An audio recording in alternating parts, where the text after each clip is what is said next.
Bismillahirrahmanirrahim. Assalamualaikum warahmatullahi wabarakatuh. Di sini kami dari kelompok 3 akan menjelaskan tentang materi kami tentang analisis pembangunan ekonomi Indonesia, perspektif teori strukturalis dan ketergantungan. Yang mana saya Andisa Natasha Nenggolan sebagai pemateri pertama akan menjelaskan materi saya. Jadi, di Indonesia, pembangunan telah menjadi agenda utama kebijakan nasional sejak awal kemerdekaan hingga saat ini. Dokumen Rencana Pembangunan Jangka Menengah Nasional atau RPJMN pada tahun 2020 hingga 2024 menegaskan bahwa arah pembangunan Indonesia tidak hanya ditunjukkan untuk mengejar pertumbuhan ekonomi, tetapi juga untuk mewujudkan keadilan sosial, mengurangi ketimpangan, serta meningkatkan daya saing bangsa di tengah dinamika global. Kajian mengenai pembangunan ekonomi Indonesia sebenarnya sudah banyak dilakukan, baik dalam bentuk analisis kebijakan maupun studi empiris. Akan tetapi, sebagian besar penelitian tersebut cenderung bersifat deskriptif dan kurang mengintegrasikan kerangka teori pembangunan klasik secara eksplisit.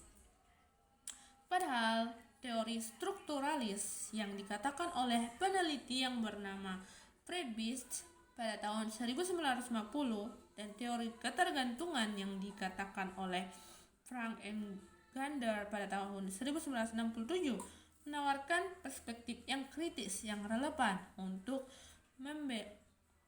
membedakan persoalan pembangunan Indonesia, mulai dari warisan kolonial hingga tantangan kontemporer.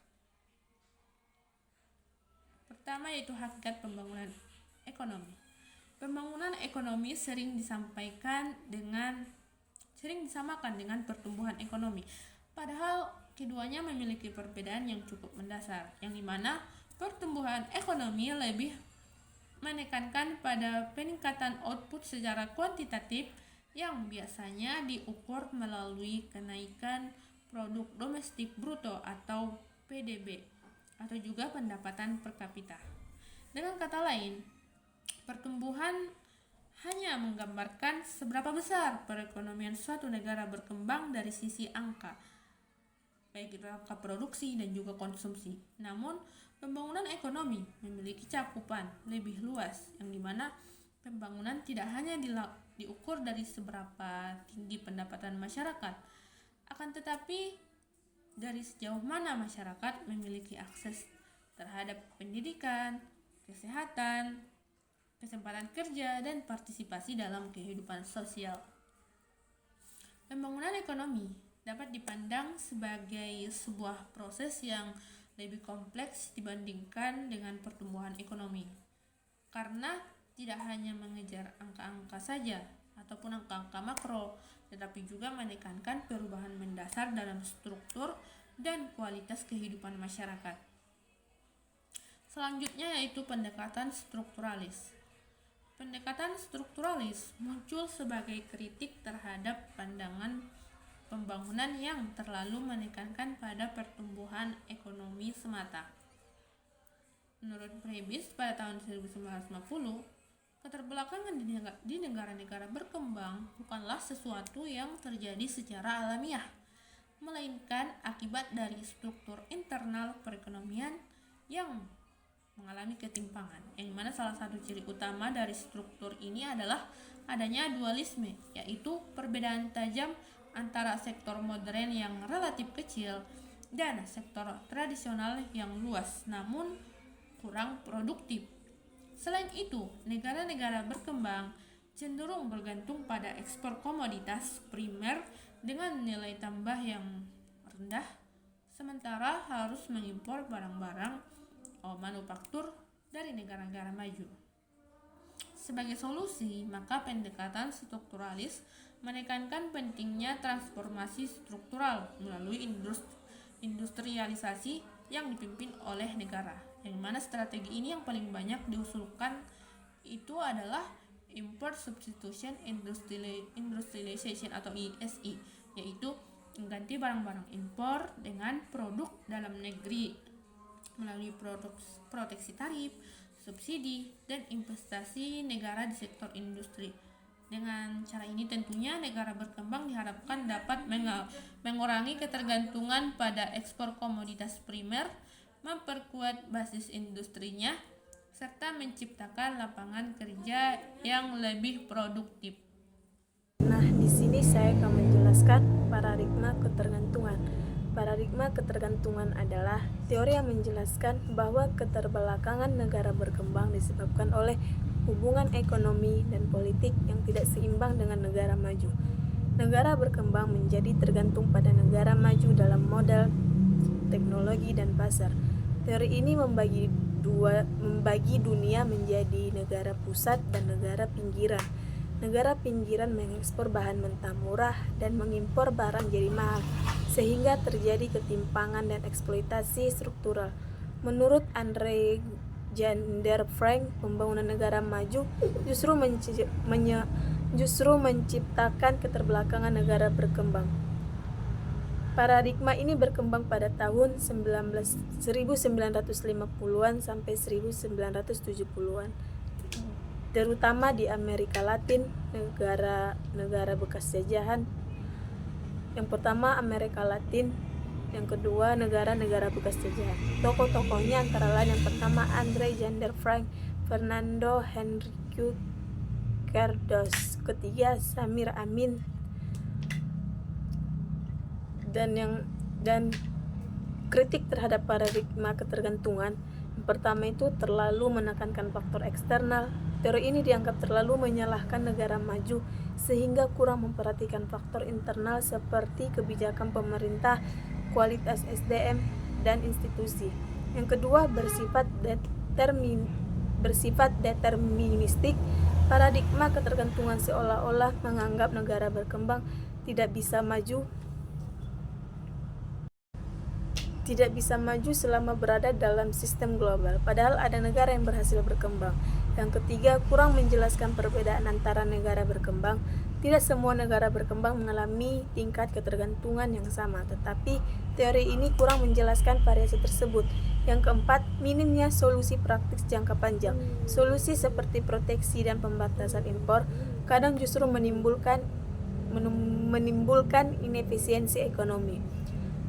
Pengembangan paradigma ketergantungan baru mengakui bahwa ketergantungan tidak selalu menghambat pembangunan jika dikelola dengan kebijakan yang tepat.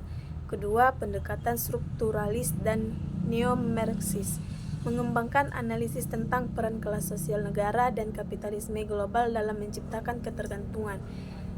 Yang ketiga, pendekatan pembangunan endogen menekankan pentingnya kekuatan internal seperti inovasi, pendidikan, dan institusi nasional sebagai pelengkap kritik ketergantungan. Yang keempat, teori sistem dunia atau World System Theory mengembangkan konsep core, semi, periphery, dan periphery serta menjelaskan bahwa negara bisa berpindah posisi dalam sisi global. Mungkin sekian dari saya kembalikan. Jika ada kata-kata yang salah, saya mohon maaf, dan kepada ibu saya mohon maaf. Assalamualaikum warahmatullahi wabarakatuh. Perkenalkan, nama saya Wiransus Kepasaribu. Di sini saya akan melanjutkan pembahasan dari pemateri sebelumnya yang dibawakan oleh saudari Adelina. Di sini saya akan membahas tentang analisis ketergantungan di era kolonial Belanda. Sejarah ekonomi Indonesia tidak terlepas dari pemerintahan kolonial Belanda hingga saat ini, yang dimana pihak kolonial Belanda mengharuskan para penduduk pribumi Indonesia untuk tanam paksa. Dalam rangka dependensi teori, keterbelakangan di negara-negara pinggiran bukanlah kondisi awal yang netral, melainkan hasil dari hubungan eksploitatif yang terstruktur dengan negara-negara pusat dalam sistem kapitalisme global. Contoh nyatanya itu ketika para kolonial Belanda melakukan tanam paksa terhadap petani pribumi Indonesia, di mana para petani diwajibkan untuk menanam kopi, teh, tebu, dan lainnya yang kemudian dijual kepada pemerintah kolonial Belanda dengan harga yang cukup murah, dan mereka menjualnya dengan harga yang cukup tinggi dan yang tidak sebanding dengan apa yang telah dihasilkan oleh para petani pribumi Indonesia. Namun, pada abad awal ke-20, tanam paksa tersebut dihapuskan. Tetapi, di sisi lain, terdapat beberapa sektor yang menjadi pusat perkembangan negara kolonial, yaitu di sisi lain terdapat sektor perkebunan dan tambang yang membuat kolonial Belanda semakin merajalela. Di sisi kedua, di mana mayoritas penduduk masih bergantung pada pertanian dan perkebunan. Maka dalam rangka ketergantungan, hal ini menunjukkan bahwa pembangunan di pusat tidak hanya berlangsung bersamaan dengan keterbelakangan di pinggiran negara-negara lain, justru bergantung kepadanya. Selanjutnya itu perkembangan Orde Baru sebagai proyek strukturalis. Setelah kemerdekaan Indonesia masih menghadapi tantangan yang cukup besar dalam hal pembangunan struktur ekonomi yang lebih mandiri dan produktif. Warisan kolonial berupa ketergantungan pada ekspor komoditas, primer, dan dualisme ekonomi masih sangat terasa seperti zaman Belanda. Dalam konteks ini, kebijakan pembangunan pada masa Orde Baru dapat dilihat sebagai upaya untuk mengatasi keterbelakangan struktural melalui pendekatan strukturalis. Di bawah kepemimpinan Bapak Presiden Soeharto pada masa itu, menerapkan serangkaian program pembangunan berjangka 5 tahun atau yang disebut dengan Repelita, di mana Repelita ini dirancang untuk mendorong industrialisasi dan memperkuat infrastruktur negara.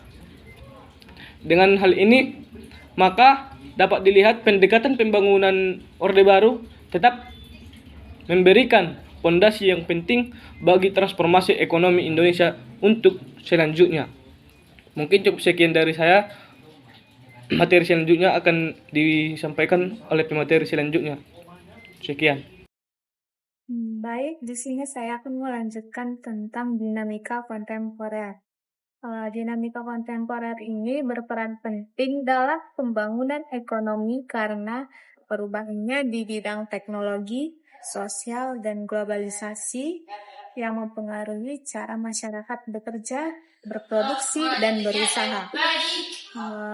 Dari segi perkembangan zaman, mendorong munculnya peluang ekonomi baru seperti ekonomi digital dan usaha kreatif. Namun, menuntut untuk masyarakat beradaptasi. Oleh karena itu, pembangunan ekonomi ini perlu menyesuaikan diri dengan dinamika kontemporer yang ada agar kita tidak tertinggal dalam pertumbuhan ekonomi, dapat berjalan secara berkelanjutan dan meningkatkan kesejahteraan masyarakat.